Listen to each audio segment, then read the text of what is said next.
주 선한 능력으로 안으시네. 그 크신 발로 날 붙드시네. 절망 속에도 흔들리지 않고 사랑하는 주 얼굴 구하리. 선한 능력으로 일어서리. 주만 의지하리. 믿음으로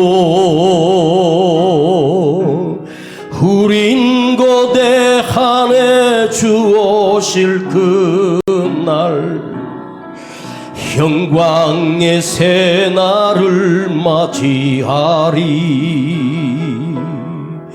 이전에 괴로운 날 애워싸고 고난의 길을 걷는다 해도 주님께 모두 맡긴 우리 영혼 끝내 승리의 날을 맞으리. 이전의 괴로운 날, 이전의 괴로운 날 애워싸고 고난의 길을 걷는다 해도 주님께 모두 맡긴 우리 영혼 끝내 승리의 날을 맞으리. 선한 능력으로 일어서리. 주만 의지하리. 믿음으로 우린 거대하네. 주 오실 그날 영광의 새날을 맞이하리. 주님이 마신 고난의 쓴 잔을 우리도 감사하며 받으리. 주님의 남은 고난 채워가며 예수와 복음 위에 살리라. 한 번 더. 주님이 마신 고난의 쓴 잔을 우리도 감사하며 받으리. 주님의 남은 고난 채워가며 예수와 복음 위에 살리라. 선한 능력으로 일어나라. 주만 의지하라. 믿음으로 우린 거대하네. 오실 그날 승리의 새날을 맞이하리.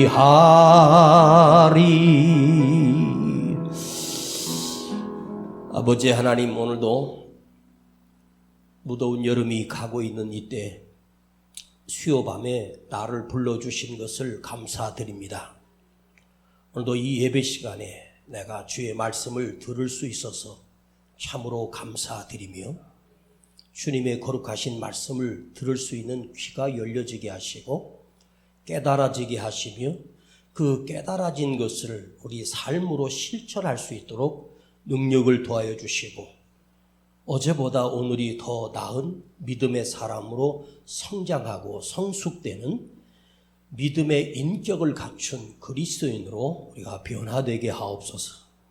우리 구주 예수 그리스도 이름으로 기도하옵나이다. 아멘. 자, 우리 요한복음 20장입니다. 요한복음 20장 24절부터 28절입니다. 요한복음 20장 24절부터 28절까지 요한복음 20장 24절부터 28절까지 시작. 12 제자 중에 하나인 디두모라 하는 도마는 예수 오셨을 때에 함께 있지 아니한지라. 다른 제자들이 그에게 이르되 우리가 주를 보았노라 하니 도마가 가로되 내가 그 손에 못자국을 보며 내 손가락을 그 못자국에 넣으며 내 손을 그 옆구리에 넣어 보지 않고는 믿지 아니하겠노라 하니라.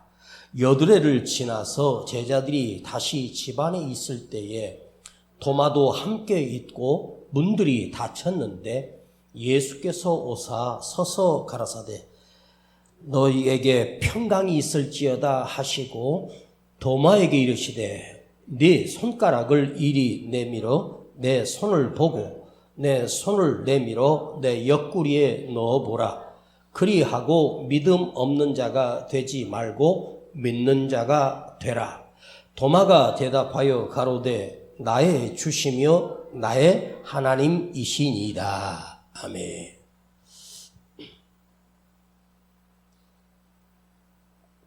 미리 말씀드린 것처럼 요한복음 21장은 제가 은퇴할 때 할 것이고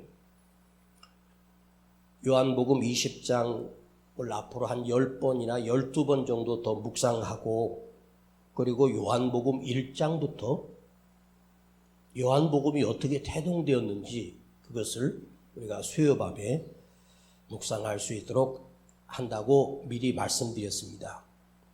왜 21장을 하지 않느냐 하는데 21장인 부활장이거든요. 굉장한 메시지가 있습니다. 이걸 아꼈다가 요한복음 1장부터 하고 만일 제가 죽거든 21장은 여러분들이 스스로 묵상하기를 바랍니다. 자, 부활하신 주님은 그 제자들을 다 만나 주셨는데 그 자리에 유일하게 없었던 제자가 바로 도마라고 하는 제자였어요. 그런데 이 도마의 이름 앞에는 디두모 도마라고 붙어 있죠. 디두모라 하는 도마입니다. 그런데 이 디두모라 하는 것은 성이 아니고 디두모라 하고 하는 이 헬라어는 우리말로 쌍둥이라는 말이에요. 그러니까 도마는 자기 형제가 동시에 태어난 형제, 쌍둥이였습니다. 우리도 시골에 살 때 쌍둥이 형제들이 있었습니다. 저 쌍둥이 그랬거든요. 그러니까 디두모 합니다. 이란성 쌍둥이는 서로 달라요. 일란성 쌍둥이는 똑같이 생겼거든요. 학교에서 쌍둥이 형제가 있는데 하나는 우리 반이고 하나는 옆 반인데 복도에서 만나면 걔랑 헷갈리는 거예요. 근데 한참을 보다 보니까 이제 구별이 되기 시작하더래요. 조금 달라요. 그런데 이 도마가 누구와 쌍둥이인지는 알 수 없어요. 정확한 것은 예수님의 12제자 중에 이 도마의 쌍둥이가 같이 들어있지는 않습니다. 그가 예수를 믿었는지 그리스도를 믿었는지는 알 길이 없지만 오늘 이 사건을 경험한 이 도마는 자기 형제, 쌍둥이 형제에게 복음을 전하지 않았겠습니까? 반드시 전했을 것이고 그 형제였던 다른 도마의 쌍둥이 형제 또한 예수를 믿지 않았을까 하는 추측을 해보겠습니다. 그런데 오늘 예수님의 제자들이 자 한번 보십시다. 25절을 보세요. 다른 제자들이 그에게 이르되 이 그는 바로 도마예요. 그 자리에 없었던 제자가 그에게 도마에게 찾아가서 우리가 주를 보았노라 하니 도마가 가로되 내가 그 손에 못자국을 보며 내 손가락을 그 못자국에 넣으며 내 손을 그 옆구리에 넣어보지 않고는 믿지 아니하겠노라 단호하게 말합니다. 그 제자들이라고 하는 말은 제자가 베드로가 한 것도 아니고 요한이 한 것도 아니고 마가가 한 것도 아니라 마태가 한 것이 아니라 제자들이 한 무리가 복수지 않습니까? 여러 제자들이 도마에게 찾아와 주님의 부활의 소식을 알려줍니다. 한 사람이 얘기하면 미쳤다고 하겠지만 여러 사람이 하면 아무리 바보라도 사실이겠구나 하고 믿을 만도 한데 도마는 굉장히 철학적인 사람이고 똑똑한 사람이었습니다. 그래서 나는 내 눈으로 주님을 본다고 믿는 것도 아니고 주님의 음성을 들었다고 해서 내가 믿는 것도 아니다. 내가 주님을 만났을 때 주님이 분명히 십자가에 못 박혀 죽으셨으니 양손과 발에 못이 박혔고 두 발을 겹쳐서 거기에 못을 박았으니 손과 발에 못자국을 보고 그리고 그 옆구리에 마지막 숨을 거둘 때 마지막 피를 쏟기 위해서 그 로마 군병이 창으로 그 옆구리를 찔렀습니다. 그걸 도마가 보았는지 들었는지는 모르겠지만 내가 그걸 보고 내가 만져보고 그 흔적을 보고 내가 믿겠다 이렇게 말했습니다. 그랬는데 그리고 나서 8일이 지났어요. 여드레가 지나서 주님과 제자들이 있는 곳에 문이 닫혀 있는데 똑같이 주님이 그 제자들에게 나타나셔서 너에게 평강이 있을지어다 하시고 따로 도마의 얼굴을 보면서 도마야 내 손가락에 못자국을 만져봐. 내 옆구리에 창자국에 손을 넣어봐라. 이렇게 주님이 친히 도마에게 말씀하시는 거예요. 그러면 다른 사도들이 주님에게 가서 예수님 도마가 안 믿어요. 손가락 손에 못 박힌 자국이나 옆구리에 창자국을 보지 않고 만져보지 않고는 안 믿겠다고 해요. 이렇게 전해준 것이 아니에요. 여드레 만에 주님이 그 제자들에게 다시 나타나신 거예요. 그리고 도마가 제자들과 둘이서 나는 죽어도 못 믿어 했던 내용을 똑같이 주님이 도마가 했던 말을 똑같이 반복합니다. 도마야 내 손가락을 이리 내밀어 내 손을 보고 내 손을 내밀어 내 옆구리에 넣어보라. 만져봐. 이렇게 친절하게 우리 주님이 그리고 믿는 자가 되라고 요구하십니다.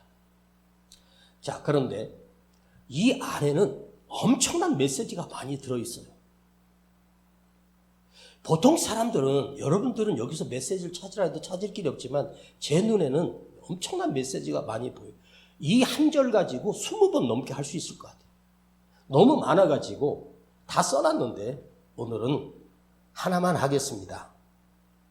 지금 도마가 자기의 의도한 것인지 아니면 의도하지 않았던지는 도마가 당신의 친구들, 주님의 제자들과 함께 동료들에게 그 한 말을 한번 생각해 봐요.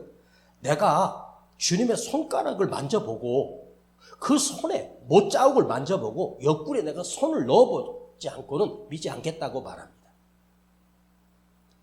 여러분, 손에 못이 박혔다는 말은 손에 못이 박혔으면 그 큰 못이 박혔으니 손바닥이 구멍이 나 있고 그것이 부활했으니 다시 회복이 되었겠지만 그 자국은 흔적은 그대로 남아있잖아요.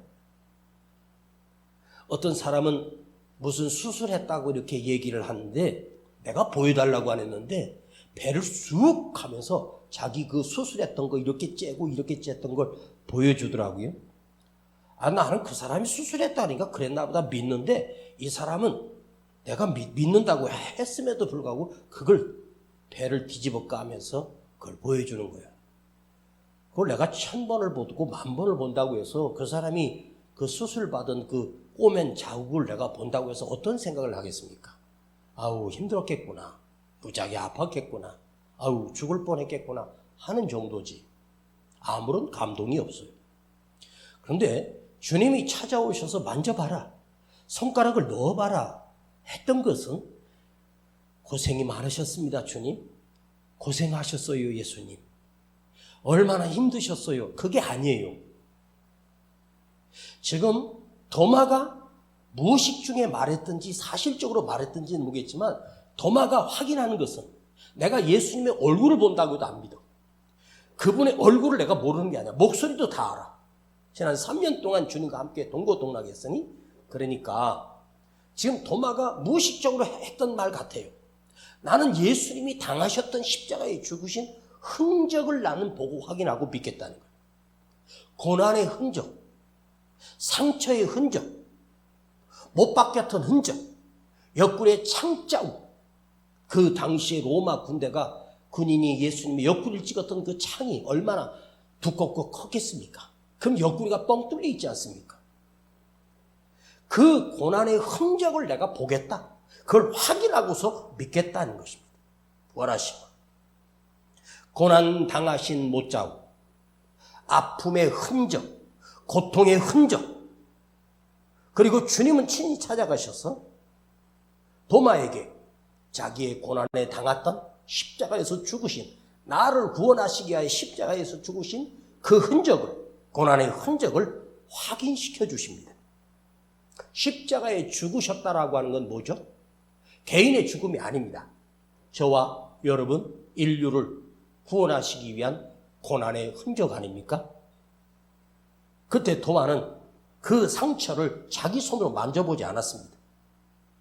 내가 어릴 때 주일학교 다닐 때 선생님들은 도마는 예수님의 손가락을 만져보고 못자국을 만져보고 옆구리를 만져보고 믿었다고 그렇게 오류 정보를 내가 받았는데 성경을 아무리 봐도 도마가 만져봤다는 말은 없어요. 주님이 만져보라고는 했어요. 만져봐라, 손가락을 넣어봐라는 했어요. 그러나 자기 두 눈으로 보는 순간 도마가 뭐라고 고백합니까? 자, 28절입니다. 28절에 도마가 대답하여 가로되 나의 주시며 나의 하나님이시이다. 여기 성경에는 서술적인 표현으로 그때 일어났던 일을 도마가 했던 말을 나의 주시며 나의 하나님이시이다 라고 성경은 서술적으로 기록을 했지만 원어 성경을 보면 이렇게 나와요. 도마가 했던 말입니다. 오 나의 주여, 오 나의 하나님이여, 감탄사로 기록하고 있어요. 오 나의 주님이여, 오 나의 하나님이시며 그 앞에 무릎을 꿇습니다. 그 순간 도마의 인생은 놀랍게 바뀌어지게 되죠. 그리고 도마는 그 먼 인도까지 가서 인도에서 복음을 전했습니다. 인도에서 복음을 전했고 그리고 거기 사람들이 도마를 핍박하여 뜨겁게 달군 새판 위에 장작불을 태운 그 위에다가 도마를 던져버렸습니다. 여러분, 우리가 삼겹살을 구워먹는 것, 철판에다가 불을 달고 삼겹살을 한번 구워먹은 적 있습니까? 삼겹살이 그 위에 올라가서 칙 하면서 타는 소리 나잖아요. 시뻘겋게 달궈진 그 철판 위에다가 도마를 그대로 던져버려요. 그리고 거기서 창으로 찔러 도마를 죽입니다. 인도에 도마의 무덤이라고 하는 성지가 지금도 존재하고 있어요.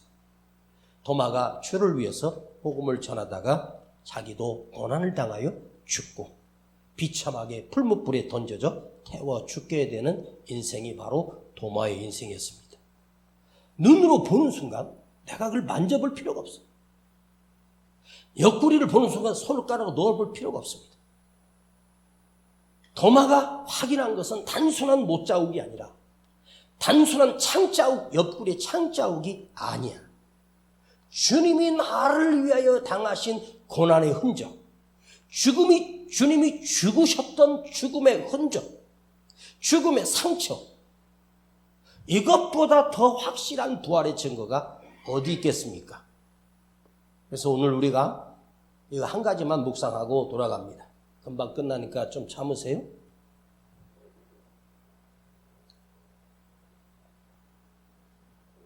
저와 여러분은 예수를 믿는 그리스도인이 맞습니다. 그리스도인입니다. 예수쟁이입니다. 예수가 아니면 살 수 없는 예수쟁이입니다. 그런데 그리스도인이란 주님을 닮았다라고 하는 주님의 모습으로 점점점 우리의 모습이 변화되어 가는 사람이 그리스도인입니다. 그리스도인이란 부활하신 주님을 증거하는 사람이 그리스도인이고 복음을 전하는 사람이 그리스도인이라고 했습니다. 그런데 우리가 누군가에게 예수를 믿으라고 자녀들에게 예수를 믿으라고 입으로 복음을 증거합니다. 입으로 말하는 증거가 있습니다. 그런데 입으로 전해주는 증거보다 더 강력한 전도는 무엇일까요? 주님이 당하셨던 고난, 참으셨던 고난, 아프시고 죽으심,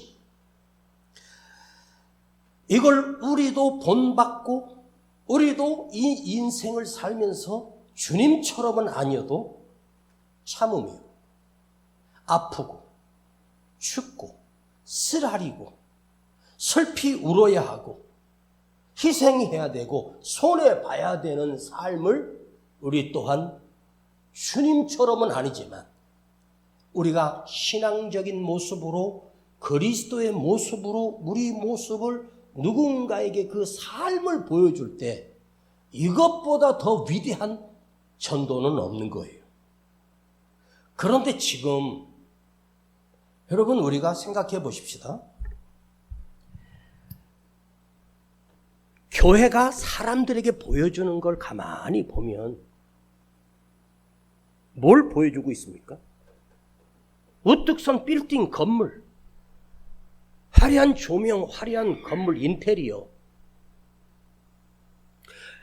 그것이 교회가 세상에 보여주려고 합니다. 얼마나 교회가 큰지. 교회가 보여주는 모습을 한번 가만히 보면 그리스도인들이 세상 사람들에게 뭘 보여주냐? 악착같이 사는 모습을 보여주고 고집불통이고 자기 성공한 거 보여주고 하려고 예수쟁이들이 더 욕심을 부리고 남에게 상처를 입히고 아프게 하고 사람들을 죽이고 그리고 교회 안에서는 거룩한 그리스도인 것처럼 우리가 성자인 것처럼 착하게 여러분들이 앉아있는데 여기 여러분 자신을 보세요. 당신 자신이 성질이 얼마나 더럽고 추한지를 모르죠. 자기는 선하다고 착각하죠. 우리 자신 모두가요 얼마나 추하고 고집스럽고 못됐는지 아십니까?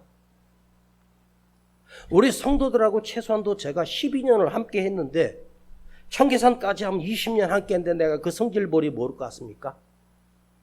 얼굴에 써 있어요. 그런데 그래도 우리 교회 성도들은 다른 교회 성도들에 비하면 진짜 많이 착한 편입니다. 목사가 무슨 말을 하면 이렇게 하고 순종하는 교회 별로 없어요. 전부 다 민주적으로 하고 뭐 거수로 하고 막 이래요. 예? 뭔 회의만 하면 싸움질 나고 교회 갈라지고 못된 것들만 교회에 다 모였습니다. 그래서 제가 처음 여러분 만났을 때 그랬죠. 그때 저쪽 중동에 있을 때 여기 앉아있는 여러분이 지금 100명이 넘는 사람들이 앉아있는데 내가 여러분 성질을 다 맞추면 나 죽어. 그러니까 여러분들이 목사 성격을 맞춰가. 네? 내가 그랬어. 농담이 아니야. 내가 성도들 다 맞추다 보면 난 죽어. 3일도 못 살고 죽을 거야. 그런데 한 사람 믿고 따라와. 모세가 이스라엘 백성들 비유 맞추면 모세 죽어. 모세는 하나님만 보고 가는 거야. 근데 제가 했던 말, 저는 내 개인의 고집이 아니라 하나님 뜻대로 하나님 말씀하신 대로 할 테니 그냥 따라와 줘라. 회의도 없다. 어렸을 때 그 교회에서 집사님들하고 회의할 때 맨날 싸우고 주먹질 올라가고 뺨 올라가고 내가 그걸 청년 때 보고 너무 충격을 받았어. 그 교회도 다니기 싫었어요. 그래서 여러분 교회가 지금 싸움이 없는 교회가 없어. 갈등이 없는 교회가 없단 말이에요. 변질된 정도가 아니라 솔직히 말하면 교회 안이 거룩해 보이지만 그 사람들의 마음속에 썩고 더럽고 추한 냄새들이 나요. 지금 교회 모습이 그래요. 눈물이 있습니까? 감격적인 예배가 없고 희생, 헌신 없어. 다 사라졌어요. 믿음이 좋은 것처럼만 살지 우리는 주님 앞에 희생과 헌신과 눈물이 없어졌어요. 왜 그랬을까요? 왜 교회가 이렇게 급속히 변질되었을까요? 그것은 희생이 사라지고 헌신이 사라지고 눈물이 사라진 것이 아니라 우리의 믿음이 변질되어 버린 거예요. 믿음이 잘못된 거예요. 그러니까 여러분 스스로 말씀 앞에 나의 믿음을 점검해야 돼. 여러분 한번 보세요. 우리나라에 보면 기독교 신자가 있고 뭐 이슬람 신자, 불교 신자 온갖 잡다한 그 종교들이 많아요. 그런데요, 이 대한민국이라는 땅에서만 봅시다. 전 세계도 다 그래요. 유독 그리스도인들에게만 거룩함을 요구해요. 에? 이슬람 신도들이 별짓을 다 해도, 그리고 불교 신자들이 별짓을 다 해도 그 사람들은 손가락질 안 해. 근데 기독교인들이 조금 실수하면 막 비난합니다. 9시 뉴스에 나옵니다. 왜 그런지 아십니까? 불교는요, 의가 목적이 아니에요. 우리 기독교만이 거룩이 목적이에요. 진리가 목적이란 말이에요. 예수님 닮아가는 의가 없으면 그건 가짜인 거예요. 무당들이 별짓을 다 사기치고 그 단판 벌이면서 수억을 받아내면서 사기치고 해도 그 법적으로 그 굿한 값을 돌려받을 길이 없어요. 네가 그걸 믿어서 1억을 준 거 아니냐. 그래서 법적으로 다시 되돌려 받을 수가 없대요. 네? 타종교는 뭐 사기를 치든 뭐 술을 퍼먹든 뭘 별짓을 놔도 다 괜찮아요. 제가 군대 있을 때요, 논산훈련소에 있었는데, 이제 주일날 예배를 드리러 가는 유일한 낙이에요. 주일날. 그래서 주일날 이제 예배당에 가면 논산훈련소 그 훈련병들이 다 모이니까 얼마나 많이 모여요. 근데 그 교회 가서 예배 드리는데도 고참들이 뒤에서 군기를 잡고 있는데, 예배 드리는데 불안해가지고요, 교회 가는 게 싫은 거예요. 그래서 그 6주 정도 있는 동안에 딱 한 번 천주교회를 갔어요. 제가요. 근데 천주교회, 그러니까 불교인들은 불교 그 절당이 있고, 그래서 천주교인들은 카톨릭은 그쪽 성당에 가서 걔네들은 예배라고 안 하고 뭐 미사라 그러잖아요. 미사를 드리러 한번 가봤어요. 그랬더니 미사를 드리는데 그 앞에 나와가지고 그 신부님이 이렇게 동그란 전병이죠, 마른 거, 그거 하나씩 입에다 넣어서 주더라고요. 그 별로 맛도 없는 건데 그때 얼마나 뭐든지 다 맛있었잖아요. 그래서 그게 맛있어가지고 다음 주에 또 가고 싶더라고. 근데 뭐 이상하게 미사를 드린 거 내가 처음 봤어요. 근데 딱 끝나고 이제 그 신부님들하고 쭉 밖에 나와서 이제 우리 그 훈련병들에게 악수도 해주고 그러는데 좋더라고요. 근데 그 신부님들하고 사제들이 그 큰 카톨릭 성전 밖에 탁 나오더니 신부들끼리 담배를 한 대씩 딱 해가지고 담배를 막 피우면서 악수도 하고 막 그러면서 막 그 훈련병들 담배도 주고 막 그러더라고요. 깜짝 놀랐어요. 뭐야? 아니 저 신부가 저 담배를 피우고 있고. 알고 보니까 신부들은요, 술 안 먹는 신부가 없어요. 이 술에 술 중독이 있대요. 술 마시든지 뭐 해도 괜찮은데 우리 기독교가 이 대한민국 조선 땅에 올 때는 술, 담배를 못하게 해버렸어. 그게 죄는 아니야. 그거 한다고 지옥 가고 천국 가는 게 아니야.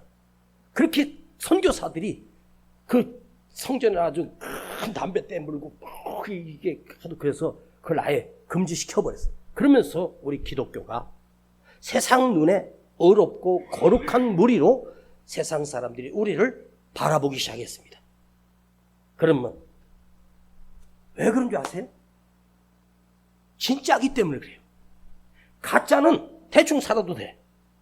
여러분, 기독교 외에 다른 건 다 가짜야.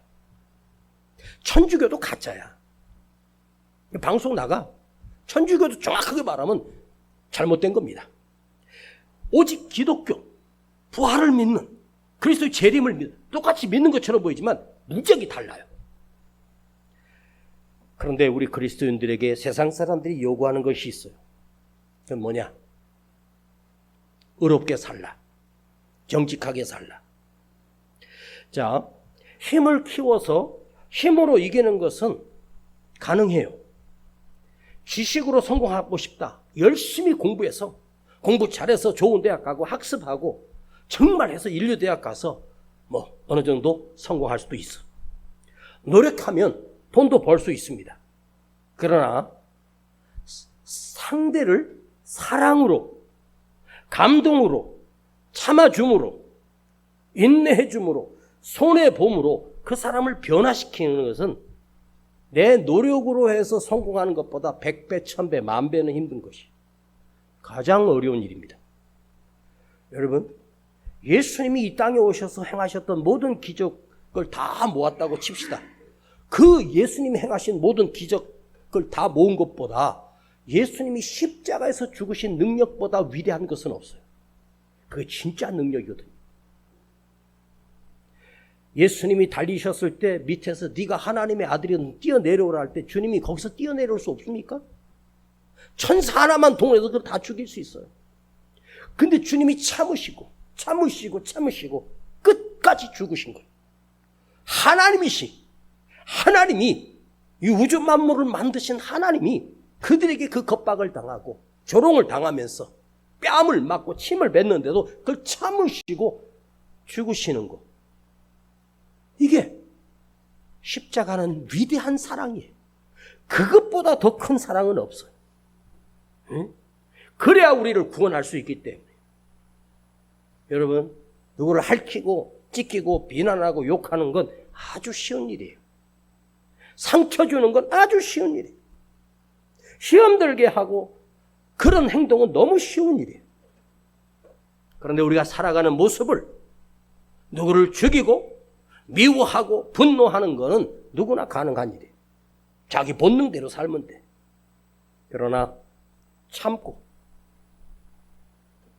인내하고 견뎌내고, 에? 이게 참 어려운 거예요. 왜 그런 줄 아세요? 제가 많이 참고 있어요. 그래도 내가 조금이라도 주님을 닮아가는 모습을 참고 인내하고 품어주려고 애를 써요. 손해보고 남몰래 운어주는 거. 이렇게 살아가는 것이 그리스도인이란 말이에요. 여러분, 성질대로 좀 하지 마. 그것도 참고. 에?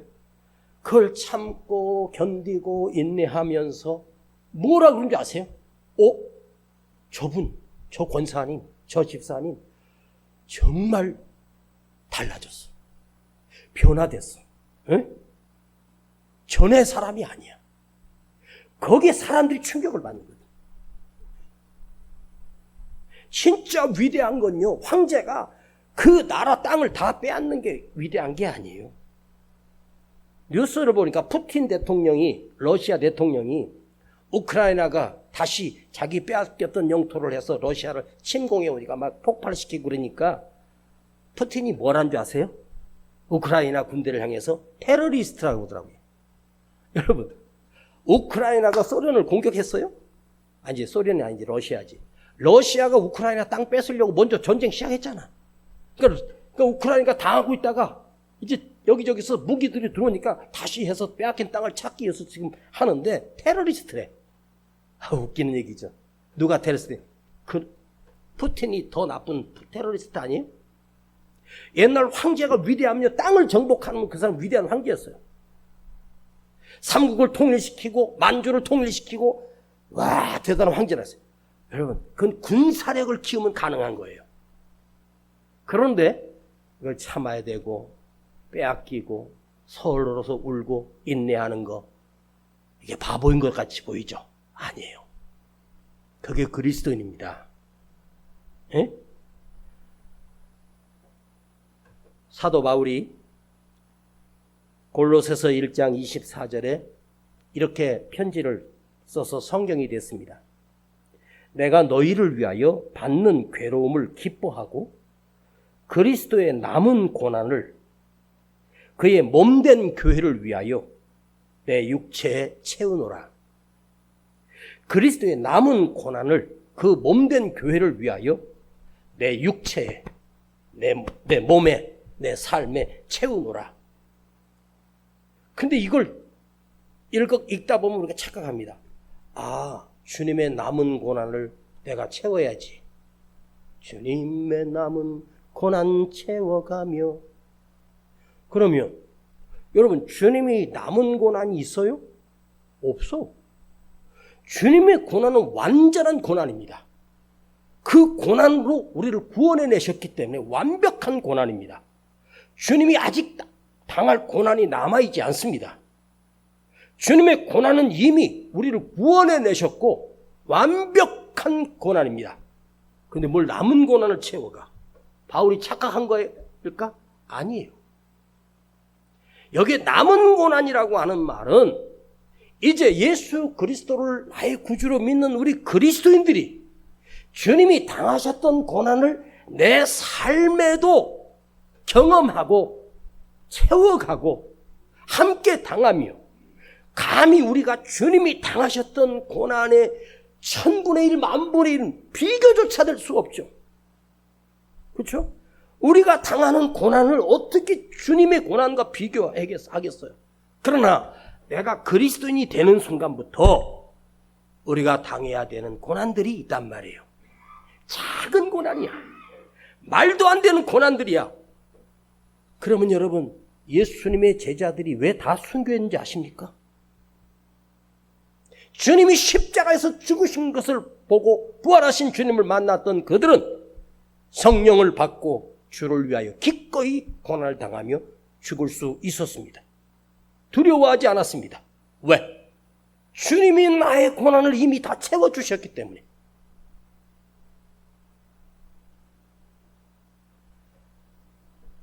주님의 고난을 우리에게 채워주셨어.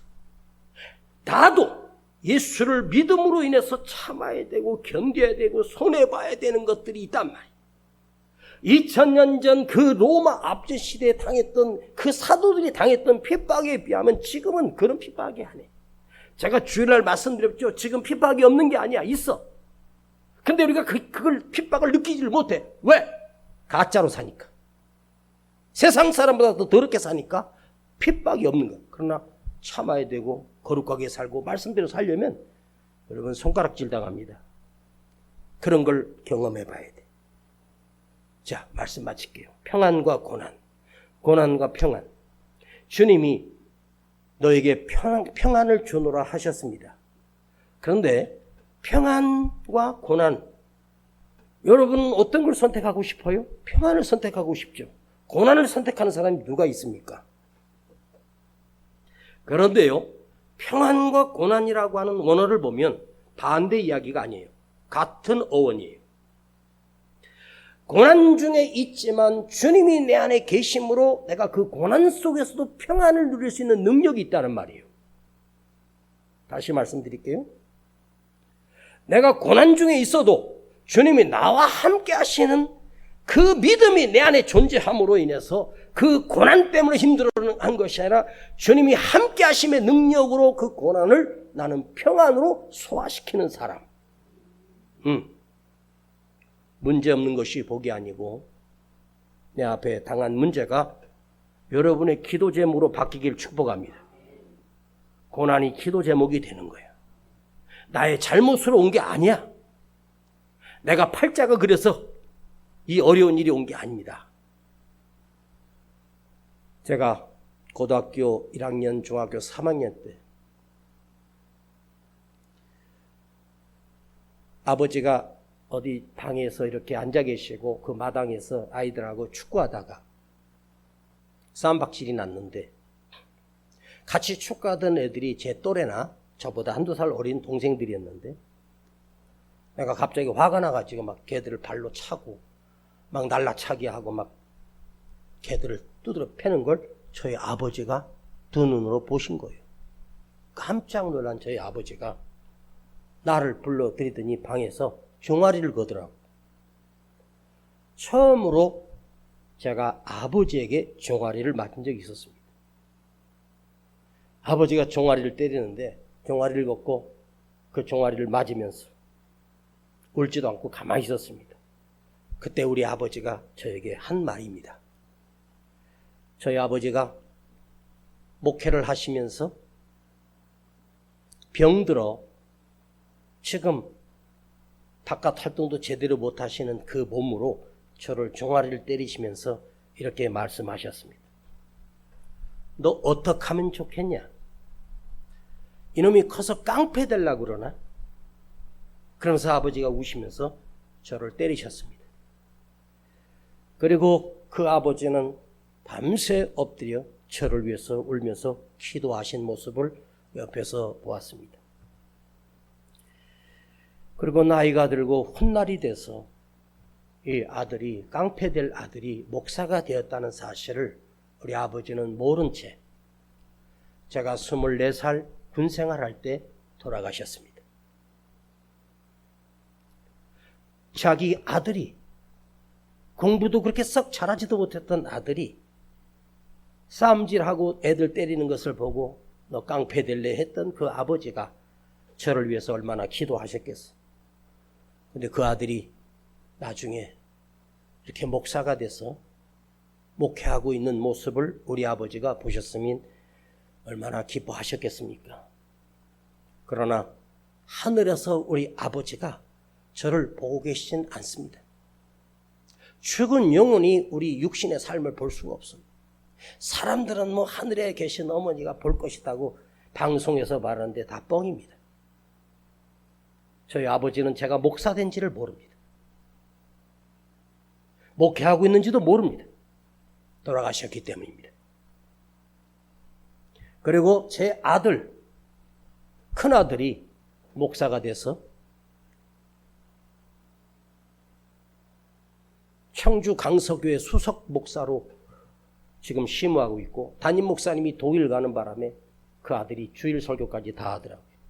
며칠 전에 우리 아들이 아빠 나 9월 달에 휴가인데 아빠 교회에서 설교하면 안 돼? 그래서 제가 그랬어. 그럼 네가 11시 하고 오후 찬양 예배 네가 설교해라. 나도 한 주 쉴 테니까. 아마 9월 첫 주나 우리 아들이 11시 오후 2시에 우리 아들이 설교하게 될 것 같습니다. 저는 저의 아들이 목사가 돼서 설교하는 영상을 보고 기특하기도 하고 아직 멀었다 하는 생각을 합니다. 솔직히 말씀드리면 제 아들이 저를 따라오려면 한참 멀었습니다. 죽어도 저를 따라오지 못할 것 같습니다.